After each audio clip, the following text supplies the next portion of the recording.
Here at Citi Field, the dust has finally settled on what was a remarkable New York Mets season. Who would have thought at the beginning of the year that the Mets would be the National League representative in the World Series? Well, I know a few Mets fans who are on board right from the start. To recap the team's miracle run to the World Series, on the way, and it's in there, strike three called! The Mets win the pennant! we traveled around the diocese to relive some of the season's best moments with a handful of priests known to be die-hard Mets fans. It was one of those things where years of planning in the front office and Terry Collins and everything, it just clicked, finally. Every night was watching, every day was talking to other faculty members and the students about what was going on, who was pitching.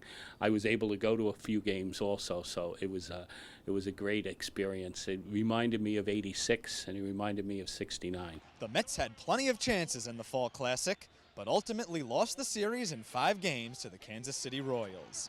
It was slightly heartbreaking, but it was still great just to be there in the first place.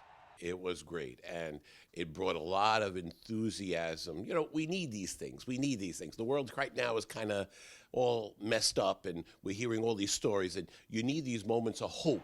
And they gave you a lot of hope this year, and they continue to do it, and they won. They won the pennant. Just like these priests, I was enamored with the team's turnaround right at the trade deadline in late July. There may have even been some tears involved, but those quickly evolved into tears of joy. From the acquisition of Yoenis Cespedes to the return of the captain, David Wright, the Mets got hot at just the right moment and rode that success into the playoffs, where Daniel Murphy then stole the show. The air to right. That's pretty deep. That ball is gone!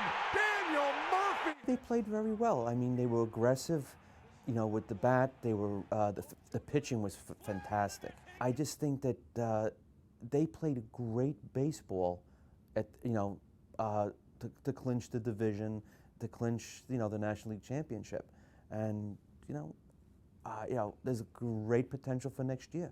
Though the Mets will likely lose a few key offensive pieces, the team's stellar pitching will still be intact as we head into next season.